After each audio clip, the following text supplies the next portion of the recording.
കുട്ടികൾക്കൊക്കെ വളരെ ഇഷ്ടപ്പെടുന്ന ഒരു റെസിപ്പിയുമായിട്ടാണ് ഞാനിന്ന് വന്നിരിക്കുന്നത്. അതുപോലെ തന്നെ നമുക്കും കഴിക്കാൻ പറ്റും. നല്ല ടേസ്റ്റി ആയിട്ട് വളരെ എളുപ്പത്തിൽ തന്നെ തയ്യാറാക്കാൻ പറ്റും. അതുപോലെ തന്നെ അധികം ചേരുവകളൊന്നും വേണ്ട. വളരെ പെട്ടെന്ന് തന്നെ നമുക്ക് തയ്യാറാക്കാം. ഒരു പ്രാവശ്യം നിങ്ങൾ കുട്ടികൾക്ക് ഉണ്ടാക്കി കൊടുത്താൽ അവർ വീണ്ടും ചോദിക്കും. അതുപോലെ ടേസ്റ്റി ആയിട്ടുള്ള ഒന്നാണ്. തീർച്ചയായിട്ടും നിങ്ങൾ ഇത് തയ്യാറാക്കി നോക്കുക. ഞാനിവിടെ ഇതിനായി എടുത്തിരിക്കുന്നത് സാബുദാന, അല്ലെങ്കിൽ ഇതിന് എനിക്ക് തോന്നുന്നു ബാർലി എന്നാണ് തോന്നുന്നു പറയുന്നത്, അല്ലെങ്കിൽ ചൗവരി എന്ന് പറയുമെന്ന് എനിക്ക് തോന്നുന്നത്. അതെ, ചൗവരിയും തന്നെയാണ് തോന്നുന്നു. അത് ഞാൻ ഇതുപോലെ എടുത്തിട്ടുണ്ട്. ഞങ്ങൾക്ക് ഇവിടെ സാബുദാന എന്ന് പറയുന്നത്. ഇത് ആക്ച്വലി കപ്പയെന്ന് ഉണ്ടാക്കുന്ന ഒരു സാധനമല്ലേ. ആന്നു നല്ല ടേസ്റ്റാണ്. ഞാനിവിടെ ഇതെല്ലാം ഒന്ന് കഴുകി എടുത്തിട്ടുണ്ട് കുറച്ച്. അതിന് ശേഷം ഇത് നമ്മൾക്കൊന്ന് കുതിർത്ത് വെക്കണം. നമ്മൾ ഈ വെള്ളം ഒഴിക്കുന്നതിലാണ് ഇതിൽ നമുക്ക് ശ്രദ്ധിക്കേണ്ടത്. അല്ലെങ്കിൽ നമ്മൾ തയ്യാറാക്കി വരുമ്പോഴത്തേക്ക് ഇത് ഒട്ടിപ്പിടിച്ചിരിക്കും, കുഴഞ്ഞിരിക്കും. അതുകൊണ്ട് നമ്മൾ വെള്ളം ഒഴിക്കുന്നത് എപ്പോഴും സൂക്ഷിച്ച് അതിന് ആവശ്യത്തിന് മാത്രം വെള്ളം ഒഴിച്ച് കൊടുക്കണം.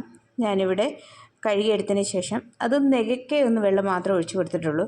ഇതൊന്ന് 2 മണിക്കൂർ മാത്രം, 2 മണിക്കൂറിന് മുമ്പേ ഇത് കുതിരുമെന്ന് തോന്നുന്നു. അത് നെകക്കെ മാത്രം വെള്ളം ഒഴിച്ച് വെക്കുക. അതിനുശേഷം നമുക്ക് കപ്പലണ്ടി വറുത്തെടുത്ത് അതൊന്ന് പൊടിച്ച് സൈഡിലേക്ക് മാറ്റി വെക്കണം. ഞാനിവിടെ കപ്പലണ്ടിയൊക്കെ ഇട്ട് കൊടുത്തിട്ടുണ്ട്. ഇതൊന്ന് വറുത്തെടുക്കണം. സാവധാനം കുതിരുന്ന സമയം കൊണ്ട് നമുക്ക് ഇത് ചെയ്യാം. കപ്പലണ്ടി സാവധാനം കുതിരുന്ന സമയമല്ല, സാവധാനം കുതിരാൻ ഒത്തിരി സമയമെടുക്കും.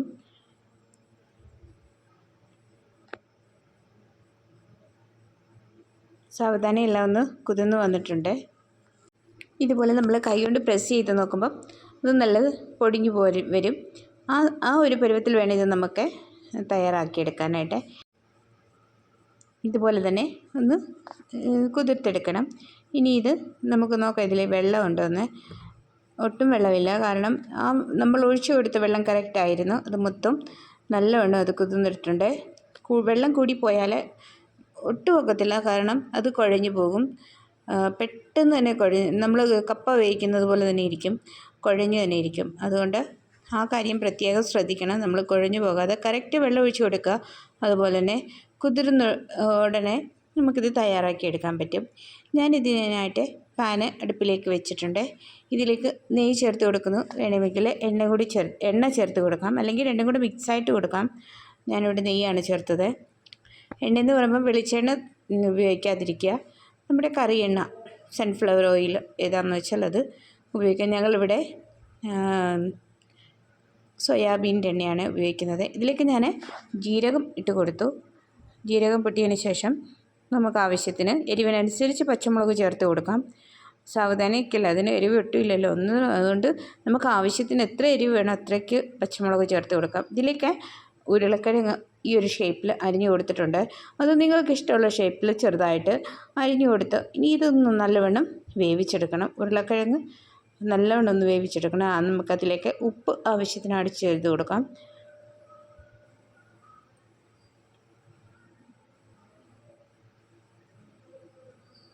ഉപ്പ് ചേർത്തതിന് ശേഷം ഇളക്കിയതിന് ശേഷം നമുക്ക് നല്ലവണ്ണം വേവിച്ചെടുക്കണം. അടച്ചു വെച്ച് വേവിക്കാം. ചെറിയ തീയിലിട്ട് വേവിക്കണം, അല്ലെങ്കിൽ ഉരുളക്കിഴങ്ങ് കരിഞ്ഞു പോകും. കടുക് ചേർക്കരുത്, ഇതിന് ജീരകമാണ് ചേർക്കേണ്ടത്. അത് പ്രത്യേകം ശ്രദ്ധിക്കണം. കടുക് ചേർക്കാതെ ജീരകം തന്നെ ചേർക്കുക.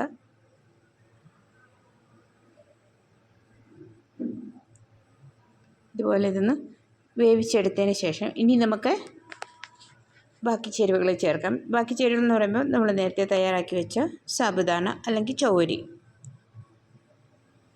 എനിക്ക് ഈ ഉരുളക്കിഴങ്ങ് ഇങ്ങനെ ഡയറക്റ്റ് ചേർക്കുന്നതിലും എളുപ്പം പുഴുങ്ങിയിട്ട് ചേർക്കുകയാണെങ്കിൽ നമുക്കിത് പിന്നെ വേവിക്കേണ്ട ആവശ്യമില്ല. പുഴുങ്ങിയിട്ട് അതിൻ്റെ തൊലി കളഞ്ഞിട്ട് ഇതുപോലെ അരിഞ്ഞ് ചേർത്താൽ മതി. പെട്ടെന്ന് നമുക്ക് കാര്യങ്ങൾ ചെയ്തെടുക്കാൻ പറ്റും.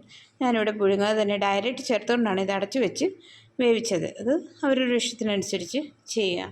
പുഴുങ്ങി ചേർക്കുമ്പം അത് പെട്ടെന്ന് തന്നെ നമുക്ക് തയ്യാറാക്കാൻ പറ്റും. അതിന് വേകുന്ന സമയം നമുക്ക് അത്രയും ലാഭിക്കാൻ പറ്റും.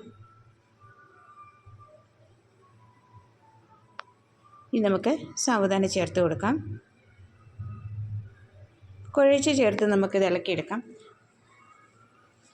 തീ മീഡിയമിൽ വെച്ചിട്ട് വേണം ഇത് ചെയ്യാൻ.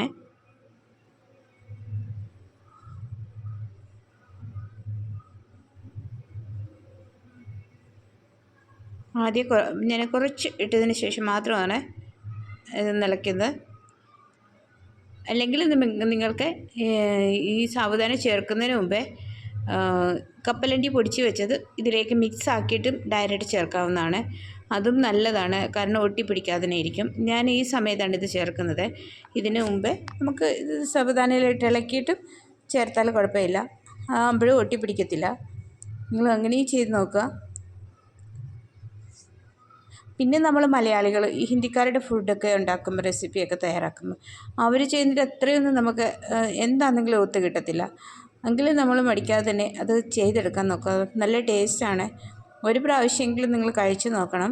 ഇങ്ങനെ ഇതിൻ്റെ വടയും നിങ്ങൾക്ക് ഉണ്ടാക്കാൻ പറ്റും. ഇതേ പ്രൊസീജിയർ തന്നെയാണ്, വലിയ പ്രൊസീജിയർ വേറെ ഒന്നുമില്ല. അതിനകത്ത് ഉരുളക്കിഴങ്ങ് പുഴുങ്ങിയിട്ട് ഉടച്ച് ചേർത്താൽ മതി.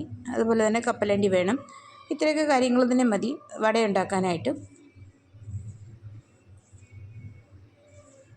പിന്നെ നിങ്ങൾ ആദ്യമായിട്ടാണ് എൻ്റെ ചാനൽ കാണുന്നതെങ്കിൽ സബ്സ്ക്രൈബ് ചെയ്യുക, സപ്പോർട്ട് ചെയ്യുക. അതോടൊപ്പം നിങ്ങളുടെ അഭിപ്രായം കൂടി അറിയിക്കുക. പിന്നെ ഇതുപോലെ ചെറിയ ചെറിയ കുക്കിംഗ് വീഡിയോയും പിന്നെ ഞങ്ങളുടെ ഇവിടുത്തെ വിശേഷങ്ങളൊക്കെ ആയിട്ട് പിന്നെയും വരും. തീർച്ചയായും നിങ്ങൾക്ക് ഇഷ്ടപ്പെട്ടെങ്കിൽ നിങ്ങളുടെ അഭിപ്രായം അറിയിക്കുക. അപ്പം നമുക്ക് അടുത്ത വീഡിയോയിൽ കാണാം. ഓക്കെ.